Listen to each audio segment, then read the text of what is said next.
Outro Olhar. A apresentação, Kleber Benvenu. Olá, bom dia família Bandeirantes, bom dia para você que nos escuta na intimidade do rádio ou também que nos acompanha aqui pela internet. O Outro Olhar de hoje, como pede o nome do nosso programa, é sobre educação. Numa semana em que o Estado, a Assembleia Legislativa, lança, inclusive, o Marco Legal da Educação Gaúcha. E o Outro Olhar vem de Rocieli Soares, nosso convidado, que é um dos maiores especialistas do país dessa área. Foi consultado, inclusive, nesse projeto aqui do Estado, mas mais do que isso, é um gaúcho que foi ministro da Educação do governo Temer, secretário da Educação de São Paulo, do Amazonas e atual secretário de Educação do governo do Pará, do governador Helder Barbalho. Recebeu aqui dos Pampas a medalha do Mérito Farroupilha. Bem-vindo! Olha, secretário prazer estar aqui, Cleber. Prazer é nosso, obrigado. Poder estar falando com o nosso povo, né? Eu que sou gaúcho lá de Santiago. Que história é essa, hein? Me conta, onde é que tu é gaúcho? Eu sou de Santiago, de nascimento, mas morei... Te foste cedo? Como é que foi isso? Saí cedo de Santiago, meu pai foi muitas coisas, né? Foi dono de bar, foi vendedor de livro, mas teve um momento que passou no Banco do Brasil e ele trabalhava nos antigos Cesex, não era na agência, era no serviço, e ele mudava muito para poder crescer na carreira. Meu pai nunca fez ensino superior, então ele para crescer na carreira mudava. Então eu morei em vários lugares, mas ele passou fome, muito itinerante. Morei em Santo Cristo, lá perto de Santa Rosa, né? Morei muito tempo aqui em Novo Hamburgo, Canoas em Novo Hamburgo. Então, Novo Hamburgo foi a cidade que eu mais morei na minha vida, né? 10 anos. Então, sou um gaúcho realmente daqui. E depois saí de férias e nunca mais voltei para o Rio Grande aqui. A não ser essa semana aqui. Não, voltei a visitar, ver os parentes e tal, mas profissionalmente acabei rodando o Brasil inteiro. E rodando muito, hein? Muito, né? No Amazonas, Ministério da Educação, São Paulo, que é, né? Obviamente, um grande estado, e agora o Pará, que é um estado também desafiador, mas o coração sempre palpitando pelo nosso Rio Grande. E Colorado, que eu já fiquei sabendo também. Colorado, né? Como a ampla maioria do Rio Grande. Você vai dizer o contrário. Isso mas eu queria, secretário, começar de frente para trás para falar justamente do factual dessa semana, né? Que o senhor teve aí no evento de lançamento do Marco Legal da Educação. Uma iniciativa diferente, né? Liderada pelo deputado Zanquim, presidente da Assembleia. Me conta um pouco esse contexto, a tua colaboração e como é que tu chegaste a ver essa iniciativa daqui. Olha, primeiro assim, se tem uma coisa, eu tive a oportunidade de falar durante a semana no evento na Assembleia Legislativa, com a presença do governador Eduardo Leite, do presidente Zanquim, de diversos deputados, né? Um grande número de deputados já em articulação de outros poderes, enfim. Eu tive a oportunidade de falar sobre isso, né? A questão da ideologia. Hoje tem muita gente que vai lá e perde um tempo. Você faz um churrasco no dia de domingo, você vai lá e discute, né, um monte de coisa de ideologia disso, ideologia daquilo, você é de direita, você é de esquerda e tudo bem, faz parte. Agora, as pessoas não discutem o que é o central quando se trata de educação. As pessoas querem usar se usa determinado pronome, se não usa, se usa língua neutra, linguagem neutra, se usa... mas, gente, a gente não está falando que as crianças não estão sendo alfabetizadas. Para começar, se fala pouco de criança. Não bota nem o estudante no centro, isso, né? Porque a gente bota todas as outras figuras que são importantes. Mas, cara, que é o objetivo? É a criança ser alfabetizada, é o jovem completar o ensino médio aprendendo. É o jovem aprendendo, não é para o que a gente precisa hoje, é que tipo de ensino que a gente vai dar para o futuro, porque nós mudamos. Então, estamos mudando muito mais rapidamente do que em outras gerações. E a educação não está conectada com isso. E por que eu estou falando disso? Porque a gente estava na Assembleia Legislativa, liderados ali por um processo que o presidente da Assembleia, Zanquim, conseguiu construir com polos de participação distintas. Ainda que tenhamos divergências, nós temos que ter a radicalidade de uma convergência, que é colocar o aluno no centro. Quer dizer, o que precisa fazer? Tem coisa que não precisamos discutir, gente. Escola de tempo integral. Isso em qualquer lugar do país, do mundo desenvolvido, não existe discussão de escola de tempo integral, porque todas são. Porque o lugar de criança é na escola e, sim, por mais tempo. Agora, para fazer o que também tem que ser diferente. Agora, aqui no Brasil, o governo do PT lançou o programa de educação de tempo integral agora. Isso já é defendido nos governos do PT, está no Plano Nacional. No governo Temer, nós fizemos o maior programa de educação em tempo integral do Brasil de ensino médio. Em todos os governos se sabe que isso é. O que eu quero dizer é, há uma convergência. Por que que em momentos assim de acirramento político acaba-se não fazendo a discussão correta? Por que que a gente não está avançando nessa agenda? E essa iniciativa que conseguiu fazer isso. Ela está trazendo isso. Um dos exemplos, ela está trazendo a discussão da formação. É óbvio que não existe uma bala de prata, né? A gente está falando de alguns exemplos, mas eu acho que o que é legal aqui é que a gente está pulando dessa discussão ideológica para uma discussão concreta. Eu gosto de dizer o seguinte, nós precisamos, é uma frase que eu usei há muito tempo atrás, mas que eu gosto de repetir, nós precisamos criar a ideologia da aprendizagem. O aluno está aprendendo, não está, e por quê, né? Você está me ouvindo aqui, sei lá da onde, da capital, do interior, de qualquer lugar do nosso estado. Não me interessa se você é de direita ou de esquerda, se você ama um e odeia o outro, tanto faz. Se você é filho, se você é pai, se você é avô, é tio, é tia, o que você quer para sua criança de 6, 7 anos? Que ela aprenda a ler. E tu foste ouvido, vocês foram ouvidos como especialistas, contribuíram também nesse... E tu, claro, a partir da experiência concreta de governar a área da educação... Eu tive uma experiência muito importante, mas primeiro, assim, foi muito legal poder participar, né? Eu sou aluno de escola pública do Rio Grande do Sul, então, além de eu ter essa experiência, obviamente, como profissional, de várias passagens no Brasil afora, meu coração bate forte. Então, quando o Zanquim me convida para participar do debate, de conversar, foi muito legal. E a forma como foi construído, né? Não é o produto que importa agora, qual é a jornada que a gente fez para chegar até aqui, né? Com ele fazendo um processo com os deputados de escuta aqui dentro do Rio Grande do Sul, em todas as regiões, indo conhecer outras práticas, ou seja, sabendo que nós não somos necessariamente a maior referência. Temos coisas boas e precisam ser valorizadas, mas temos coisas que podemos aprender com outros. Até o Rio Grande do Sul, na educação especificamente, foi deixando de ser referência. Deixou de ser referência, mas ainda assim tem casos de sucesso aqui dentro. Bom, claro. Tanto que na quarta-feira o presidente homenageou escolas de destaque, por exemplo, de redes municipais e redes estaduais. Apesar de, globalmente, né, como Estado, no todo, não temos um resultado tão bom, mas nós temos casos de sucesso. Mas, ao mesmo tempo, o que outros estados estão fazendo, independente de quem governa, de qual é o partido, de novo, botando a educação à frente disso, que eu acho que é um dos grandes vitórias. E transformando em um produto, dizendo, governo do estado, população, sociedade civil, pai e mãe, nós precisamos botar o debate onde tem que ser. O que a gente precisa fazer para acertar a educação dos nossos filhos? Rocieli, nós falamos do aluno, né?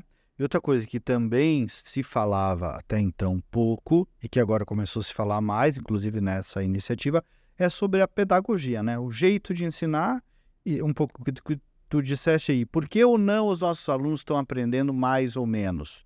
Gente, eu gosto de dar exemplo. Eu, quando estudava na escola 25 de julho, eu queria fazer ou educação física ou direito. E eu acabei me tornando advogado. E eu ia para aula de química e eu odiava aquilo.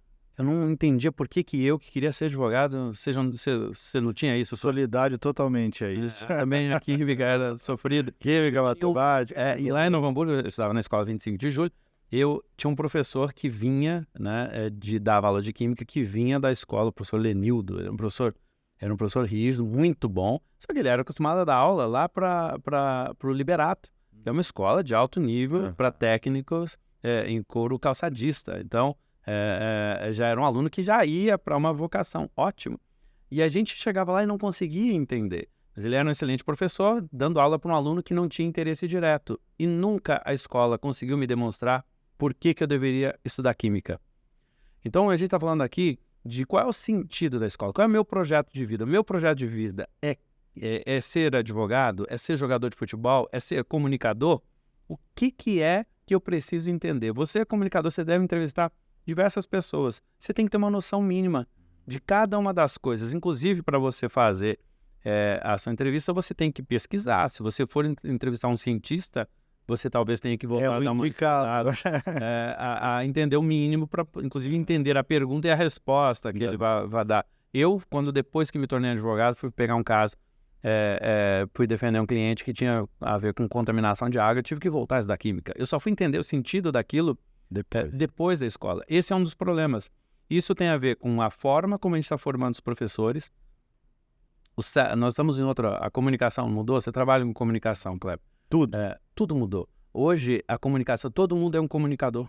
Todo mundo está na rede social. Todo mundo tem seu canal. Tem o seu canal. Todo mundo pode criar o seu canal. Pode dar certo, pode dar errado. Costumo dizer a dona Sueli, minha mãe lá de casa, que ensino fundamental. Seu Facebook é um sucesso. Tem muita gente. Exato. Então, mudou. Porque se tudo tem mudado, por que a educação continua ainda olhando para trás? Por que a gente está olhando só para o retrovisor? Por que a gente não está olhando para o para-brisa? E a gente está ensinando o jovem ele pega agora aqui o celular, ele entra no YouTube, no Google, ele pergunta qualquer assunto, fala de qualquer assunto aqui, ele vai ter o conhecimento. Agora a escola devia estar preocupada como é que eu mobilizo esse conhecimento, né? Como é que eu pego este conhecimento que eu tenho que ensinar e faço ter sentido para a vida dele. Como é que tu ordena isso? E aí virou uma competição. O moleque, por que o estado do Rio Grande do Sul, e é um problema no Brasil, tem tanta evasão? Porque o menino quer ajudar na renda da família, óbvio que tem essa preocupação, mas ele está olhando o ensino médio, não faz sentido. Então ele vai lá, ele pesquisa o que ele quer no YouTube. Então a escola passou a ter uma competição muito grande, que eu vou assistir no YouTube uma coisa que eu me interesso. Eu me interessava, por exemplo, por direito, por coisas. Então, eu pego e assisto vídeos direto sobre aquilo lá. Mas eu não assisto vídeos e não vou na aula porque eu não gosto daquilo que está me sendo ofertado, né? Eu gosto de um exemplo que é uma das maiores deficiências na educação que a gente tem com as crianças menores é geometria, as formas geométricas. A criançada de 7, 8 anos não sabe reconhecer um quadrado, um círculo, um semicírculo, um triângulo, as formas geométricas, certo? Mas todo mundo aqui no Rio Grande do Sul adora futebol, não adora? É gremista, ou é colorado, ou é do Brasil de Pelotas, ou é do Caxias, do Juventude, né? Nós amamos futebol aqui no Rio Grande do Sul, o gaúcho é. A gente não dá uma aula de matemática lá na quadra, porque se a gente disser para um menino, né, de 4, 5 anos de idade que um retângulo é a forma do campo onde ele joga futebol, ele nunca mais vai esquecer o que é um retângulo, se você botar dentro de um contexto. É isso que eu digo, você pega o contexto daquilo que eu gosto e boto ali o processo educacional para fazer sentido e ensinar a aprender. E aí a metodologia, formar o professor, não tem como, isso é uma coisa que foi discutida no Marco Legal. E aí tu está falando também das próprias faculdades de pedagogia, certamente da necessidade de porque houve virem para o nosso... Não tem a pergunta do ninguém que vem primeiro. Virem para o tempo em que vivemos. Como é que eu exijo do professor atual se não der formação para ele? Se eu não der apoio?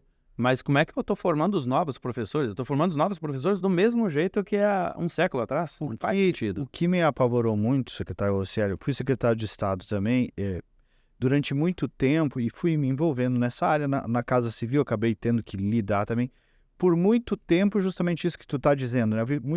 Por algum tempo, virou Chromebooks e reforma nas escolas. Esse era que ok, né? Mas importantíssimo. O debate e salário. Também ok. É importante. Mas o debate da educação por muito tempo ficou entreverado nesses... Temos o caso aqui, Porto Alegre, tem um dos maiores salários, não tem um dos melhores resultados. Os investimentos aumentaram. Como secretário. Hoje tem um dos maiores salários do Brasil e tem um dos piores resultados do Brasil. Mais afiadores. A gente está lá trabalhando muito para mudar e vamos mudar essa realidade.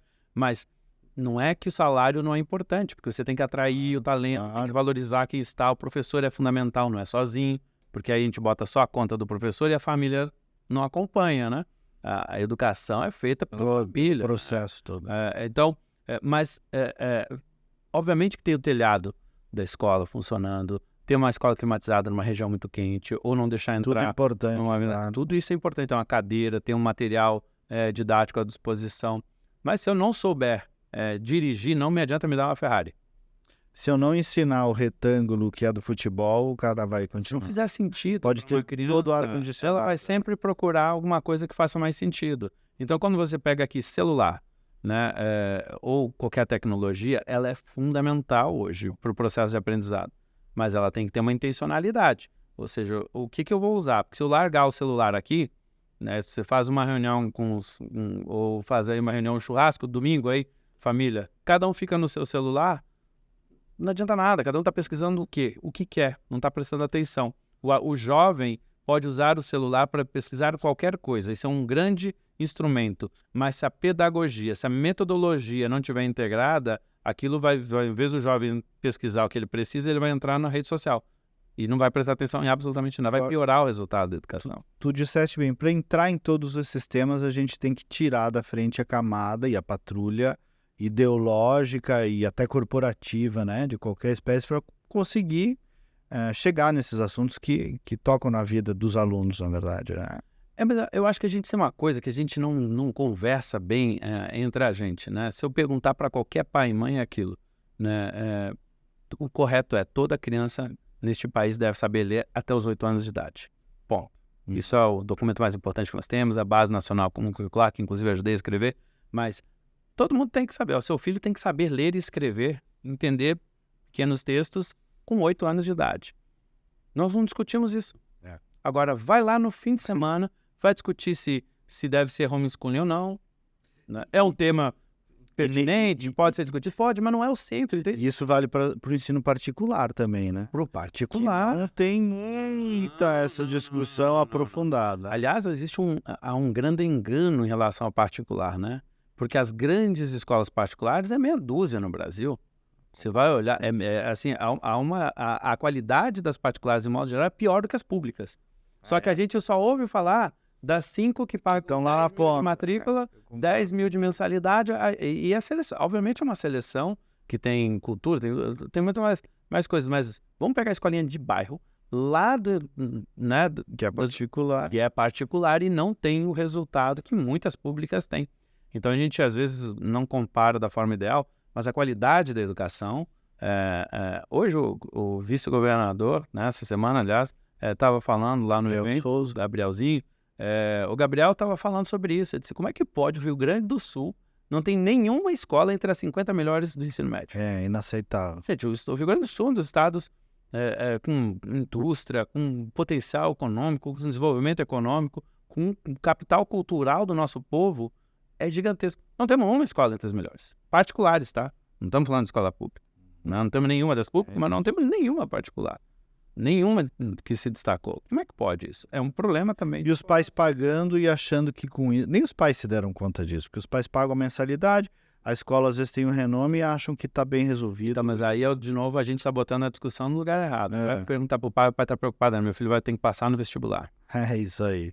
Só que passar no vestibular hoje... É uma preocupação utilitarista, né? Uma visão utilitarista. E de uma visão que nós saímos de um país que ninguém ia para o ensino superior. Muitos começaram a ir para o ensino superior, e é bom isso, é bom. Só que nós começamos a achar que só isso é o sucesso na vida. Ele entrou na faculdade, pronto, tá resolvido a vida. Não, tá cheio de gente de ensino superior desempregado, passando fome. Por aí, né? E Cuba é um bom exemplo, inclusive de ter, né? Não é uma questão de esquerda e direita, é uma questão de fato. De fato, você chega lá, o taxista tem pós-doutorado em filosofia, o cara mega bem formado, mas não tem emprego na área dele. E o Uber hoje em dia tá cheio, né? Um baita exemplo. Exato. Então, porque as pessoas têm que se virar, existe uma coisa que é objetiva, né? Eu sei qual é o tamanho do mercado, eu estou me formando nessa área, por quê? Porque ela tem, por exemplo, eu disse, eu queria ser advogado. Hoje a escola está comunicando para quem quer ser advogado que a inteligência artificial está aí, porque o direito está mudando. A comunicação mudou. Agora, com essa nova onda de empresas de comunicação, por exemplo, precisam se reinventar em como fazer, porque a inteligência artificial está ali. Vai substituir o ser humano? Não, eu não acredito nisso. Mas o ser humano tem que se reposicionar. Essa é a nossa. E a falta de uma cultura de empreendedorismo, tudo isso. Né? Empreendedorismo, uma visão de projeto de vida, como é que eu consigo desenvolver competências que a gente chama socioemocionais. Perfeito. Porque não é isso. Não adianta você me contratar pelo que eu conheço. O que eu conheço, o que eu tenho de conhecimento, não tem nada que não esteja à tua disposição aqui se você der um Google. Cada vez mais, Simples. Agora, qual é a minha capacidade de pegar o que eu conheço ou o conhecimento que está ali para transformar em algo útil, né? Seja no que for. E às vezes nenhum pós-doutor consegue isso, porque depende dessas outras habilidades emocionais. São socioemocionais, que são as habilidades do desenvolvimento cognitivo, da criatividade, né? A criatividade hoje, nossa, qual é o valor que você paga para ter ao seu lado alguém com uma alta capacidade de criatividade? E criatividade, gente, não é só de criar coisas, de inventar coisas, não é. O advogado tem que ser criativo. Claro. O advogado precisa ser criativo para encontrar uma solução para o seu cliente. O engenheiro, obviamente, ou qualquer ser humano. E a gente não está falando disso na educação. e a gente precisa botar isso no centro, né? Não dá para ser só a educação básica não pode ser um preparatório para o vestibular. O ensino superior é um caminho? Mas se você olhar países desenvolvidos, não é o único caminho que é ofertado para os jovens. E no meio desse caminho eu quero falar do assunto que o senhor ministro ajudou a tratar, que é o novo ensino médio, né? O que foi aquela concepção e como é que está essa aplicação hoje? A concepção do novo ensino médio, ela nasce de uma discussão de décadas no Brasil, né? Se a gente pegar as reformas feitas na década de 90 no Brasil, depois nos anos 2000, todas elas no mundo inteiro caminham, né, para justamente dar espaço para que o jovem possa se descobrir. Ou seja, quando a gente fala de eletivas, de itinerários de aprofundamento, ou seja, processo de escolha, a gente está dizendo que eu não vou tratar todo mundo igual, porque nós não somos iguais. Veja, eu tenho certeza que no período que eu estava no ensino médio e você estava no ensino médio, nós já pensávamos em caminhos distintos. Talvez eu não tenha decidido, mas eu precisava experimentar. Então, o ensino médio, ele dava a possibilidade de você aprofundar, escolher disciplinas, escolher uma área. Eu gosto mais de uma área, então eu vou me especializar. O mundo é de especialistas. Quando a gente pega a avaliação internacional mais importante do mundo, se chama PISA, que é feita pelos países mais envolvidos, o OCDE, o Brasil faz parte, e o Brasil é um dos últimos lugares do mundo. O PISA, ele é uma prova que é feita aos 15 anos, não é ao final do ensino médio, não é numa série, é aos 15 anos. Porque o que eles querem medir? O jovem com 15 anos tem essa habilidade, tem essas competências? Tem. Tá bom. A gente faz, e depois disso, os jovens aos 16, 17 anos nos países envolvidos têm caminhos totalmente distintos, não é mais as mesmas disciplinas, não é mais as mesmas coisas, porque cada um vai experimentar. No Brasil não, a gente trata como se todo mundo fosse igual. Verdade. Vira um cursinho preparatório para o vestibular, mas menos de 30% vai para as universidades no Brasil. 25% na verdade. Então, eu faço um tratamento para 100%, mas só vai ser aproveitado para 25% dos nossos estudantes. Interessante. E desses 25%, 70% deles não sabem escolher o curso que querem, porque a escola... Cai no problema que a gente falou há pouco. Que não sabe o que é que está escolhendo, né? Nós temos uma juventude, estou falando isso, tem um filho que está lá, já mudou de curso e tal, né? 70% dos jovens mudam de curso no primeiro ano, Kleber. Por quê? Porque não puderam... 70%? 70%. Porque eles não sabem escolher, porque não experimentaram, não puderam aprofundar, não se interessaram. Com 17 anos, o que a gente vai saber da vida, né? Mas isso é importante, isso é uma coisa do novo ensino médio. As pessoas dizem, mas ele vai ter idade para saber escolher. Não, ele vai errar e vai acertar. O problema não é... Eu gosto dessa expressão que eu vi, que surgiu lá com vocês, na educação pelo menos, tal do itinerário, né? Cria um itinerário, cria um caminho. Itinerário, pensa qual é o teu projeto de vida. Eu sou mais das engenharias, então talvez eu queira mais. Essas noções a gente já tem nessa época. Eu sou um cara mais de humanas, eu já sabia que eu estava... Eu estava entre direito e jornalismo. Acabei fazendo os dois, depois mais humano. Então, por exemplo... Com certeza a química não ia ser. Não era a principal. Você tem que ter uma boa base para química, para ciência. Isso até o 9º ano já deveria te dar. Certo. Mais o primeiro ano do ensino médio, os últimos 2 anos para te dar uma oportunidade maior. Porque a linguagem, para você, é muito mais fundamental. Entender e poder aprofundar mais a linguagem seria muito mais fundamental para qualquer uma das duas áreas. Ou a história, ou, enfim, a compreensão filosófica e sociológica, a área de humanas e a área de linguagem certamente seriam muito mais importantes.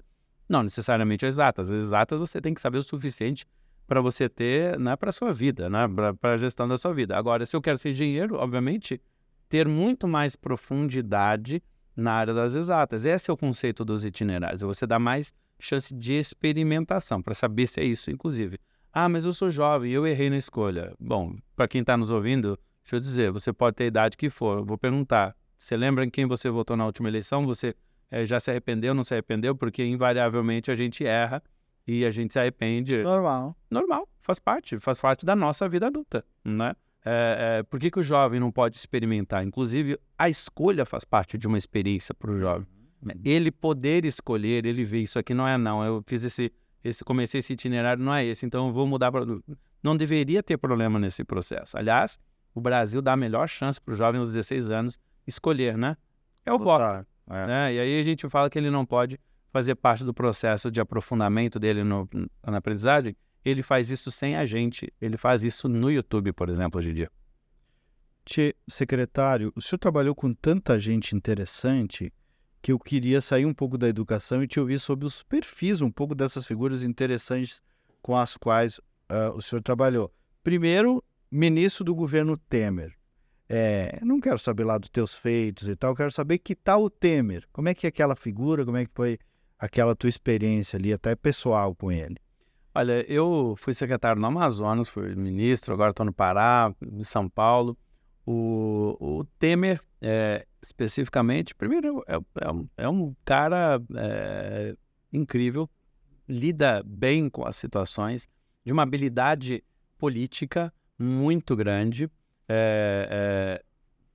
Ele delega muito bem, né? Ele ouve muito a quem está ao seu lado e aprendi muito nisso com o Michel. Ele tem um jeito carinhoso de tratar as situações, mas consegue colocar a ordem para aquilo que ele quer com muita claridade. Então, o Michel foi excelente de trabalhar. Imagina, nós passamos lá no Ministério, eu passei por situações com ele, enfrentamos a greve dos caminhoneiros. Por exemplo, em 2018, eu estava como ministro. A greve dos caminhoneiros é um negócio...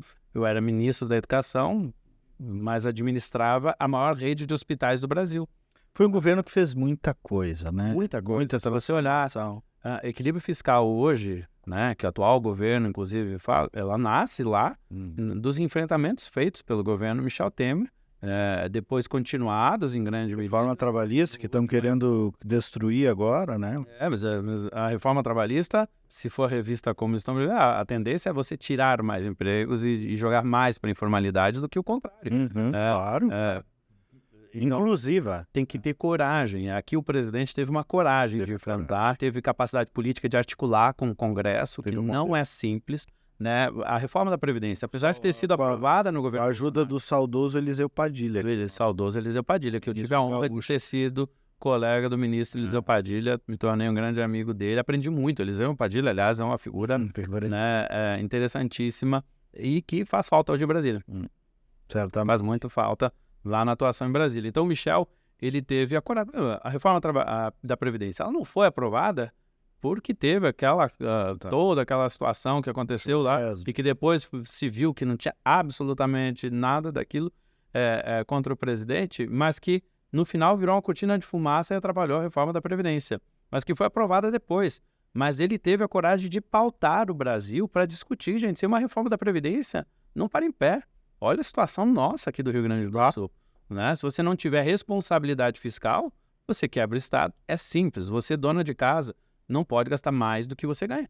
Você, né, na sua casa, na sua família... Mas essa lição de vez em quando dá uma anamnese aí, né? O leitor dá uma anamnese, dá uma esquecida, que acha que o poder público pode imprimir dinheiro, mas não... Amnésia, falei, amnésia. Mas, assim, então o Michel teve uma coragem de enfrentar, botou as pautas importantes, a reforma do ensino médio, reforma estruturante, né? É uma característica importante do Michel.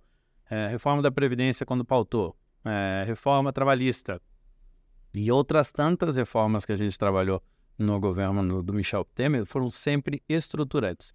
Não foram agendas simples, fáceis, não foi aquela escolha, não, vamos só fazer aqui o que o povo quer ouvir, não, vamos fazer o que o Brasil precisa. Essa foi uma preocupação legítima do governo que trouxe uma discussão importante. Depois, obviamente, a reforma da Previdência foi aprovada no governo do Bolsonaro. Hoje ela é fundamental, porque senão tinha quebrado. O governo atual precisa continuar com determinadas reformas, está aí tentando avançar com a reforma tributária, que é necessária. Mas veja, essa discussão ela avançou mais na época do governo Michel Temer do que tem efetivamente ainda avançado no Brasil. A gente precisa amadurecer. E aquelas mesóclises ele usava no privado também? Total. Também tinha essa formalidade.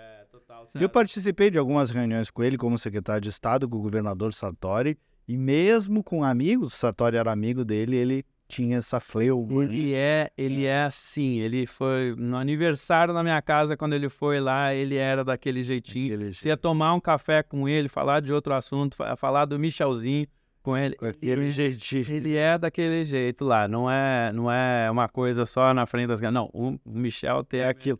Secretário, deixa eu só convidar os ouvintes da Bandeirantes para seguirem conosco nas redes sociais, onde nós vamos conversar um pouquinho mais com o secretário Rocieli Soares. Quem nos acompanha só pelo rádio, bom final de semana e até o próximo programa. Outro com quem o senhor trabalhou, João Dória, né? Figura interessantíssima, certamente. O João é outra figura, assim, e é engraçado, porque o João é muito injustiçado em muitos aspectos. É? Né? O senhor acha? Por quê? Eu acho que sim, certamente por eu conhecê-lo, obviamente ter vivido próximo, né? Fui secretário de Educação do Estado de São Paulo junto com ele. As pessoas, e sempre que elas me perguntam do Dória, elas têm uma imagem do Dória que é totalmente distinta do que é. O Dória é um cara extremamente gentil, um cara de fácil convivência.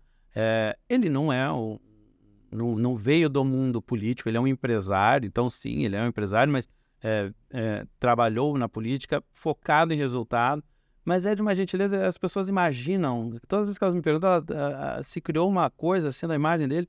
Se criou ele mesmo, de algum modo? De algum modo, certamente, acho que ele enfrentou um dos momentos mais difíceis da história, né? Porque ele foi o cara que bancou para ter a vacina, a questão da pandemia, acho que foi, né, a gente conversa muito sobre isso, né? Talvez o exagero aqui da comunicação, da imagem, formalismo, né? Então causou uma imagem de que ele era aquela caixinha quadrada. E ele não é exatamente assim. Quem convive um pouquinho... Como é que ele é? Ele é todo certinho, né? Ele é assim, ele já estava aqui arrumando, assim, ele é todo metódico, absolutamente metódico. Delega muitas funções, ele sabe montar um time. O time do secretariado lá era realmente muito... Tinha uma equipe. Era uma equipe muito boa. Ele delega bastante. E fez muita coisa em São Paulo. Né? Fez. Eu posso falar das coisas da educação, onde tinham 300 escolas de tempo integral, a gente fez 2.000 escolas de tempo integral em 3 anos. Só em 3 anos. Com que dinheiro?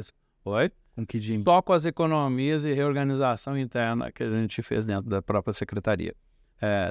Sem necessitar recursos a mais dentro do estado de São Paulo. Então, mas ele dava liberdade. Agora é o seguinte, estabelecia meta, ele cobrava isso, e como é que a gente ia aumentar isso?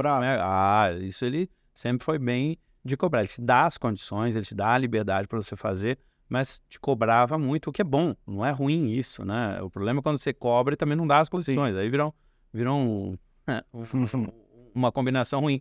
Mas ele, eu posso falar da educação, falei das escolas de tempo integral, mas poxa, o Rio Pinheiros, né? Quem for em São Paulo, vá visitar o Rio Pinheiros, peça fotos, vai ver. 3 anos e meio ele conseguiu fazer aquilo lá. Tua vida, promessa de todo mundo, acho que toda a campanha, se você pegar toda a campanha política em São Paulo... O que ele fez ali, hein, no Pinheiros? Cara, eles fizeram dezenas de milhares de quilômetros de saneamento. Então, todos os canais que desembocam, não foi aquela coisa de superficial, de só recolher o lixo e tal, isso é feito e tal, tem todas as dragagens e drenagens e tal, no leito do rio, e de limpeza de lixo e tal, mas ele recuperou cada canal que desembocava, que não tinha tratamento de esgoto. Então, junto com a Sabesp, que fez um grande trabalho, com a Secretaria do Meio Ambiente, fizeram um trabalho de organização. Então, todos os canais que jogavam os dejetos no Rio Pinheiros sem tratamento, passaram a ter tratamento. Só que isso, eu não sei exatamente o valor, mas é tipo assim, 20 mil quilômetros de saneamento feitos. E ele comandou aquilo pessoalmente. Ele fazia reunião toda sexta-feira de secretariado. Este tema era um tema que se tratava em todas as reuniões. A recuperação do Museu do Ipiranga, que é um patrimônio que foi feito estava fechado há anos, ele recuperou em 3 anos, é lindíssimo. O Museu do Ipiranga é um patrimônio cultural do Brasil, né?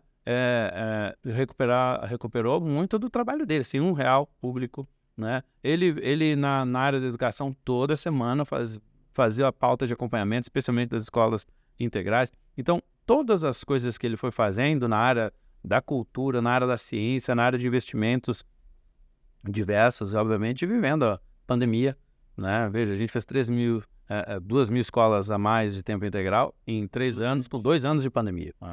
Né? Nós não paramos de trabalhar, para a limpeza do Rio porque teve a pandemia. Não, ele cuidou da pandemia, ampliou os hospitais. Aliás, a construção de hospitais que está ocorrendo, todas elas começaram.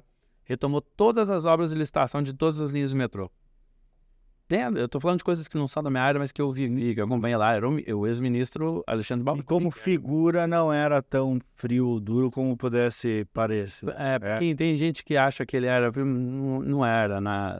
Cara, metódico. Sim. Metódico, assim. Ele é absolutamente metódico. mas ele é muito carinhoso, muito, muito parceiro, assim, para estar lidando. Mas, enfim, fez um grande trabalho, mas as pessoas criaram uma outra imagem dele, né? Hoje ele está no mundo privado, de volta lá, enfim, está tocando a vida, mas é um cara que fez muito lá por São Paulo. Bacana. E vem cá, e essa figura Hélder Barbalho, né? Que o Brasil, na verdade, começou a olhar mais a partir de agora, um governador reeleito com a maior votação do país, já começou a se olhar como um nome nacional. Quem é Hélder Barbalho? Olha, é uma águia política, né? O Hélder é o governador do Pará, que agora conseguiu fazer um movimento muito grande para trazer a COP, que é o maior evento ambiental, que vai estar em 2025, já foi confirmado, né, nos primeiros dias de novembro de 2025. É uma águia política que está fazendo num estado que tem... Veja, ele teve 73% das votações. Pegue a história das eleições do Pará. Sempre foram eleições acirradas. 51 a 49, 52 a 48. Em geral, era sempre assim. Ganhava, mas ganhava por muito pouco. Ele foi o primeiro governador que ganhou no primeiro turno com 73% dos votos. É uma votação muito grande, muito expressiva. Hoje faz um governo que avança em todas as áreas. Hoje colocou foco na educação lá, estamos trabalhando com ele com foco na educação. Tem muita clareza também do desafio ambiental, sem negar o desenvolvimento. Veja, né, uma coisa importante, né, e a gente está falando aqui para o Rio Grande do Sul, por exemplo, do agro. Se não tiver equilíbrio ambiental, se a gente continuar com um desequilíbrio ambiental no mundo, de temporais, de tempestades, além das lamentáveis fatos que aconteceram com o nosso estado aqui no Rio Grande do Sul, por exemplo, recentemente, isso são desequilíbrios ambientais do mundo. Nós precisamos prevenir isso, mas para o agro desenvolver, se você tiver chuva de mais ou chuva de menos, por exemplo, você destrói uma lavoura inteira, por exemplo. Então, muda. O que ele defende é que a gente precisa manter a floresta em pé, mas a gente precisa garantir que, por exemplo, as pessoas tenham desenvolvimento. Né? A área antropizada, por exemplo, que ela possa permanecer sendo utilizada, mas que tenha-se responsabilidade ambiental para a gente poder prevenir e, obviamente, não errar mais daqui para frente. Ou seja, o que eu quero dizer, ele busca ter o equilíbrio, não é a defesa simplesmente da floresta, mas, em primeiro lugar, da pessoa que está lá. Porque não adianta discussão de floresta, né? Quem está olhando lá para a Amazônia acha muito bonito e importante que a Amazônia esteja em pé, porque é o pulmão do mundo, né? Tem várias frases de efeito e tal. É lindo, né? O europeu, o americano, todo mundo gosta de falar. Mas e a pessoa que mora lá? Ela vai viver do quê? Se você não levar desenvolvimento para as pessoas... Dentro de um equilíbrio, né? O cálculo é simples, sabe, Kleber? Se você estiver passando fome, você e seus filhos, a árvore vale mais em pé ou ela caída?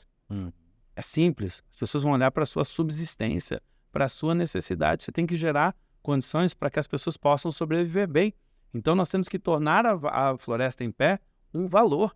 Não adianta só ficar defendendo, todo mundo achar bonito que a Amazônia deve ser preservada. Não, as pessoas têm que entender que isso é importante para o mundo inteiro. Então, como é que isso vale?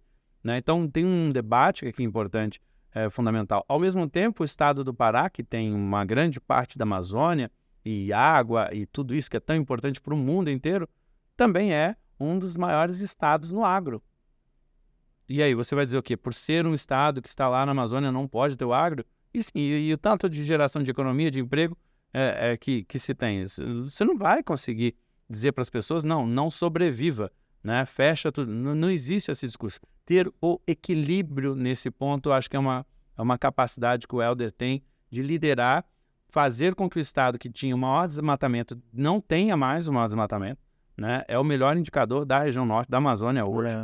Mudou isso rapidamente. Aliás, ele fez um grande trabalho também na área da segurança, né? O Pará era conhecido pelo lugar de muito problema. Belém era uma das 10 cidades mais inseguras do mundo, né? Hoje ainda tem desafios? Tem, mas fez um trabalho grande na área de territórios de paz, de organização da própria polícia, de equipar a polícia, de dar condições. Então tem um trabalho, obviamente, aí muito bacana que tem sido feito por ele, mas tem esse perfil. Né? Ele tem habilidade política e sabe onde quer chegar. Ô, Cieli, hoje tu um gaúcho do mundo, né? Olhando de lá para cá o estado, assim, qual é a fotografia que tu faz do Rio Grande do Sul? Bah, o meu estado podia ter ido mais, tá bem. Veja, Não tô nem falando de governo agora, estrito senso, mas o estado como um todo. eu misturando um pouco da minha vivência, obviamente, com a educação, eu olho para cá, para o Rio Grande do Sul, eu vejo assim, um desafio muito grande. É um estado que tem muita tecnologia, que tem muito desenvolvimento, mas que, ao mesmo tempo, está morrendo lentamente por não ter acertado a mão na educação, por exemplo. Por que eu digo isso? Porque nosso bônus demográfico está acabando. Não, tá claro, isso tá... E pior do que isso, além de a gente estar diminuindo o número de jovens e de criança, a gente perde porque ele não fica aqui no Rio Grande do Sul. Ele vai para Santa Catarina, para Floripa, ele vai para São Paulo, ele vai para outros cantos, e a gente não está conseguindo reter os nossos talentos aqui. Isso vai trazer mais dificuldade de desenvolvimento. Então, eu vejo o Rio Grande do Sul mirando em coisas importantes. Por exemplo, energia renovável. Eu acho que o Rio Grande do Sul tem todas as condições de ser realmente um polo de energia renovável, de tecnologias para energia renovável e para polos de tecnologia, como o governador Eduardo Leite e o Gabriel, nosso vice-governador, têm trabalhado, e é ótimo isso. Mas eu não vejo ainda o Rio Grande do Sul se preocupando que, para que isso aconteça, né, a gente precisa viver um processo como o Gramado vive com o turismo hoje. Né? Eu adoro o exemplo de Gramado, de Canela, lá da Serra Gaúcha, porque você chega lá, todo mundo sabe que o turista é importante para a sobrevivência. Né? Cara, se eu falo com as crianças, eles entendem que o turismo é a fonte econômica. Você está falando, no fundo, de cultura, né? Cultura. Então, nós temos uma capacidade muito grande no Rio Grande do Sul que a gente não conseguiu ainda convergir. Mobilizar para aquilo que a gente precisa, né? E eu acho que esse é o nosso grande desafio, né? Por isso que essa medida, né, da Assembleia que é legal, porque nós precisamos apontar para isso. Nós temos cultura, temos um povo trabalhador, inteligente, com capacidade, com condições de ter uma produtividade ainda maior para ser mais competitivo com o mundo. Nós temos... você imagina isso aqui sendo um polo de inovação. Hoje você contrata pessoas... eu tenho um amigo aqui, o Fabiano, eu fui de movimento de igreja, CLJ, na curso de liderança juvenil. Conheço bem, criei nisso também. Sério? O CLJ foi de Passo Fundo. Eu conheci o CLJ de Passo Fundo. Eu fiz o 34. Eu acho que foi perto do meu irmão, Alessandro. Que idade ele tem? O Alessandro está com 50 agora. Eu tenho 46, Podem ter feito, pode ter sido perto mesmo. Mas eu não fiz lá, eu fiz aqui na Diocese de Novo Hamburgo. Certo, que também era muito forte. Que é muito forte, foi fundado aqui. Padizeno, né? Padizeno, em Gramado. Mas o Fabiano, ele era do CLJ e, enfim, ele casou com uma outra amiga que também era do CLJ e eu perdi contato. Ele sempre foi um cara, assim, muito inteligente, aquele estilo nerd de computador e tal, nerd no sentido bacana de entender muito, né? Eu perdi contato. Aí um tempo depois encontrei com ele e aí ele falou, segue meu blog lá. Eu fui ver um blog, era de viagem de trailer. Ele comprou um trailer, ele, a esposa e 3 filhos, e saíram viajando pela América do Sul. Acho que ficaram 1 ano, 2 anos viajando, assim. E aí a pergunta que eu fiz para ele, disse assim, tá bom, Fabiano, vocês viajaram 2 anos, mas e aí, vivia do quê? De amor, de vento? Ele disse, não, eu trabalhava, pô. Aí disse, no que você estava trabalhando? Disse, ele é programador da Microsoft, do não sei o quê, e trabalhava de qualquer lugar do mundo. O que eu quero dizer com isso? Olha, a gente não está investindo para os empregos, não são só os empregos locais, a educação, o poder, o potencial que nós temos de ser um polo de desenvolvimento, de criatividade, é gigantesco. O Rio Grande pode se posicionar mais forte com isso, mas é um processo educacional, desde cedo com as crianças, passando pela nossa juventude, pelo ensino superior, que precisa passar por uma renovação. Não adianta ficar fazendo os cursos do passado, gente. Não adianta você fazer a comunicação para fazer o jornal impresso somente como era antigamente, ou a televisão. Não é mais isso do que se trata a comunicação. Se não modernizar, estou dando exemplo que nem é a minha área, mas, claro, enfim, mas tem a ver com o processo educacional. Então, acho que o Rio Grande do Sul, eu particularmente acho, eu olho muito assim, obviamente que a gente olha muito com a paixão, né? E eu sou muito, muito gaúcho, apesar de estar longe, né? Muito gaúcho mesmo, e eu vejo muito nós estamos longe do potencial do que poderíamos estar. aqui dentro hoje. Isso não é só setor público, o privado também, né? E eu me refiro ao privado. Eu E o privado, às vezes, o privado está distante, por exemplo, essa questão da educação. Cara, o setor privado tem que se envolver na educação básica. Total. Porque as pessoas adoram botar, não, a culpa é do professor. Não é do professor. A culpa é do governo. A culpa é do governo e tal. Não, para aí. Veja qualquer setor organizado, de alguma forma ele foi lá e impactou na educação. E quando a gente fala de educação, não é só a educação formal. Gramado, de novo.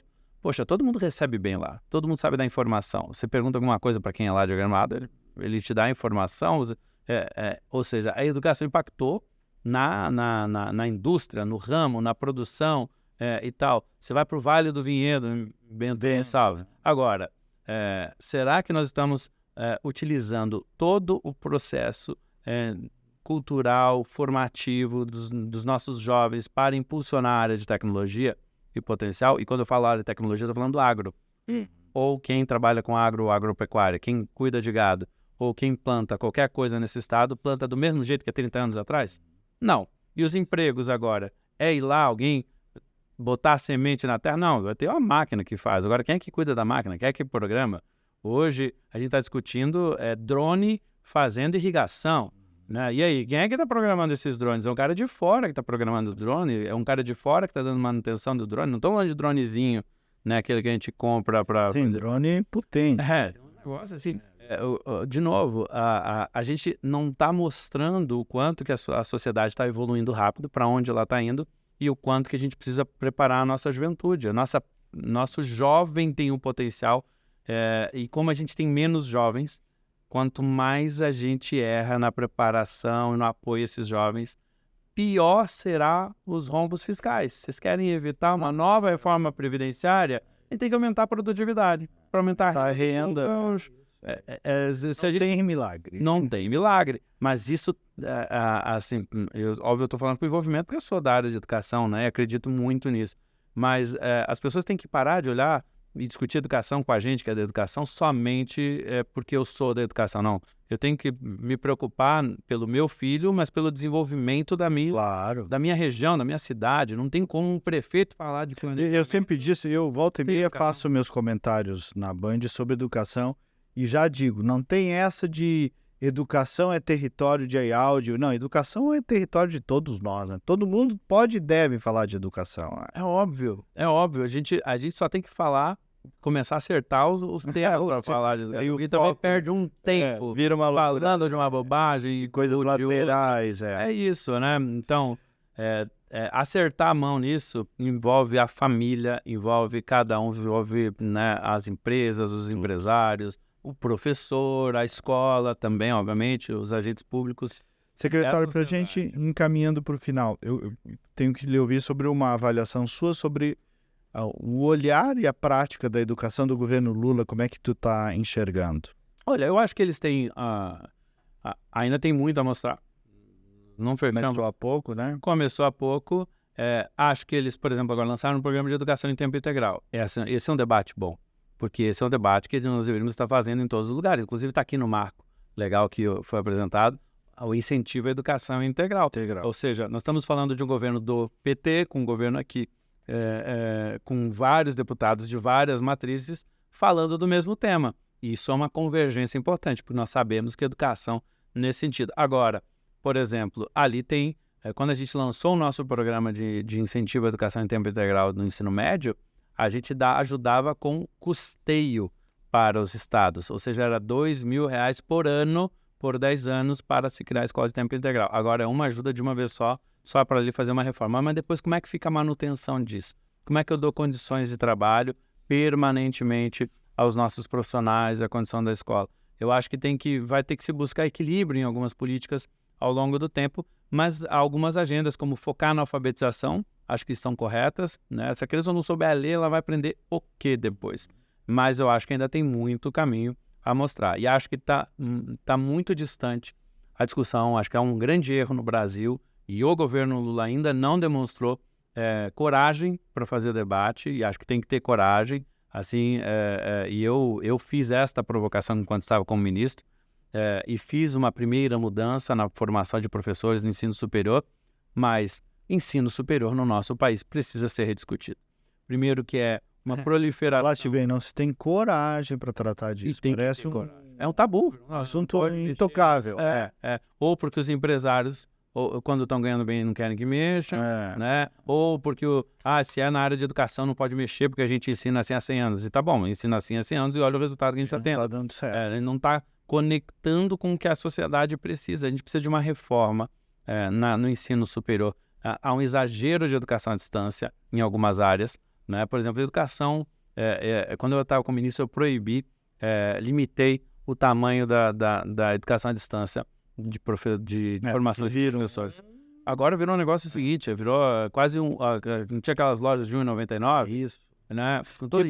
Do professor. Quebrando as universidades comunitárias que tem. E veja, é uma preciosidade do Rio Grande do Sul e da região, né? Que tinham tem universidades comunitárias muito potentes, muito importantes. Aí você abre qualquer cursinho, qualquer gigante vai lá e abre, sem qualidade nenhuma.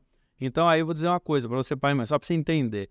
A educação, formação de professores à distância, certo? Isso é um desastre total. Ele não tem uma convivência no processo formativo com crianças ou com adolescentes, não tem nada de prático, não convive nem com os colegas. Aí ele vai chegar no primeiro dia de aula e dizer, tá aqui a turma, tem ali 30 crianças, vai lá e faz o que te ensinaram. Como, gente? Se eu disser para você, então vamos fazer a formação médica do mesmo jeito, totalmente à distância, aí eu vou dizer o seguinte, vai lá fazer a cirurgia do teu coração. Você deixa alguém abrir teu coração, se o cara nunca fez isso com supervisão, você nunca fez isso como teste, é óbvio que não dá para fazer. Educação de ensino superior precisa ser revista nesse país. Isso está muito devagar. E, ministro, para fechar, como é que você vê a figura política do nosso governador Eduardo Leite nesse contexto, com um olhar nacional aí? O Eduardo, eu acho que ele tem um potencial muito grande, eu acho que tem obviamente ele vai ser julgado por esses 3 anos que restam ainda, né? Desculpe. Que restam porque quem está no governo, obviamente, sempre vai ser julgado porque como ele encontrou e o que ele vai entregar. Ele avançou muito, por exemplo, no ajuste fiscal. Ele colocou a bandeira da educação como uma prioridade, acho que está certo, junto com o Gabriel. Acho que tem tudo para avançar e tem condições de fazer um grande trabalho. Ele tem uma possibilidade, sim, de ter uma carreira, quem sabe até maior no futuro, né? Seja galgando por um caminho via Senado ou outro caminho que se discute sobre candidaturas, por exemplo, à presidência, mas eu acho que isso tudo passa por cuidar bem do Rio Grande. Como é que eu preciso cuidar bem da minha cozinha, né? Como é que eu falo da grama do vizinho se eu não estou cuidando da minha grama? Então, acho que ele tem esses anos ainda de preparação, é um quadro político importante hoje do Brasil, né? Você tem o Helder Barbalho lá no norte, você tem o Eduardo Leite aqui, você tem o governador de Minas, você tem algumas figuras. O Tarcísio ainda está no primeiro mandato, acho que ele ainda vai para o segundo mandato. Acho que aqui tem uma questão, obviamente, de uma eleição que foi muito dura, muito difícil aqui no Rio Grande do Sul, de um quadro político que, obviamente, é sempre duro e difícil aqui no Rio Grande, mas que precisa ser testado. Ele é muito jovem, né? Ele tem plenas condições de ajudar muito tempo ainda. Acho que é um grande quadro para a política brasileira. Vem cá, te trataram bem aqui no Rio Grande do Sul? Me trataram bem, só quando fala com gremista que às vezes a gente apanha um pouquinho. Eu sei que quem ficou muito perto de ti foi o Roberto Vitor, superintendente de comunicação da Assembleia Gaúcha, colorado, mais que tu, ou tanto quanto. Então, nesse sentido, deve ter sido bem. Não, choramos juntos as últimas derrotas. Tu acompanhaste, Inclusive, eu acompanhei o Grenal também.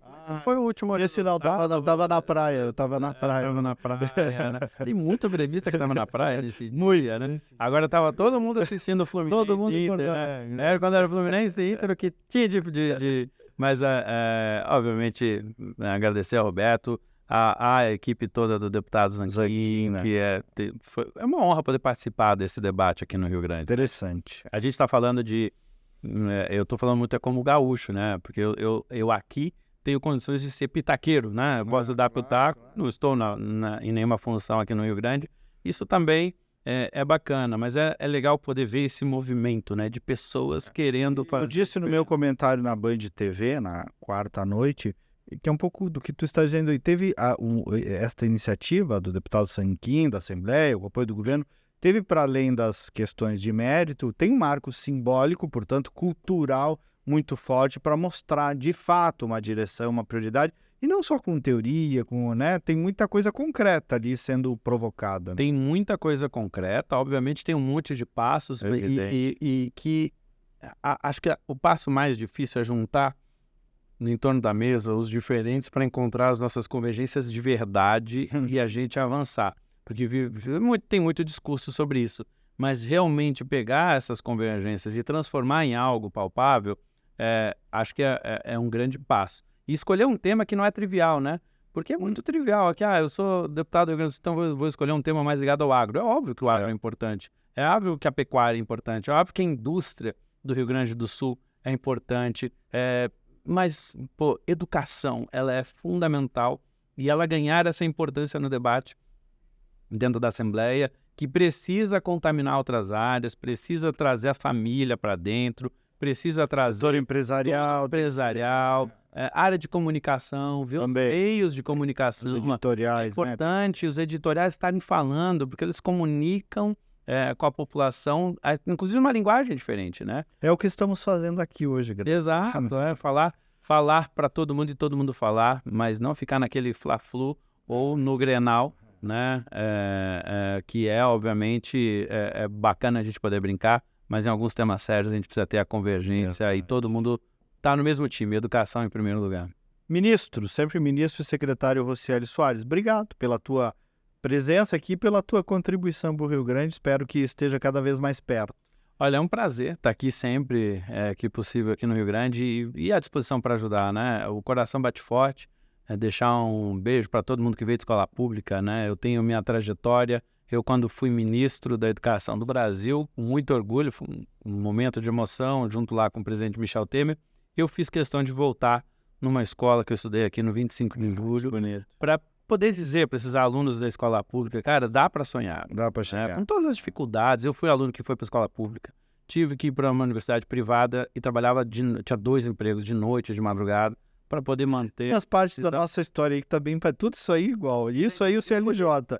Escola pública, 2 empregos, uma outra escola lá. Então, assim, poder voltar lá e dizer, cara... Dá certo, Dá para Eu me lembro no dia que eu recebi uma turma na Casa Civil, Rocieli, de alunos lá de Casca, da Escola Vitória, da onde eu estudei, e também tive essa experiência emocionante, talvez foi um dos dias mais emocionantes, contando para eles, né, dessa trajetória de quem saiu da escola pública, e dá, né? Dá sim, as pessoas têm que sonhar na vida, né? Mesmo que às vezes a trajetória... Eu não sonhava em ser ministro da educação, ou não... Mas, de alguma forma, a vida, a escola pública, o CLJ e outras oportunidades, a minha família, amigos e tal, me prepararam para, quando eu tive a oportunidade, poder ocupar esse espaço. É disso que a gente está falando de educação. A educação precisa preparar o jovem, não é para o que é a oportunidade de hoje, mas para qualquer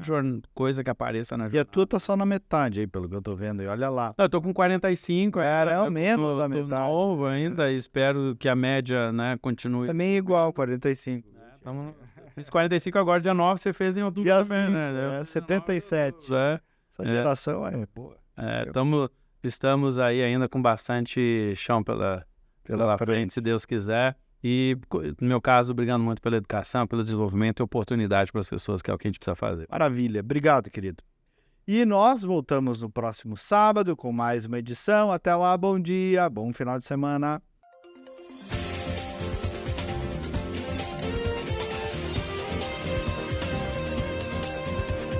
Outro olhar. A apresentação Kleber Benvenu.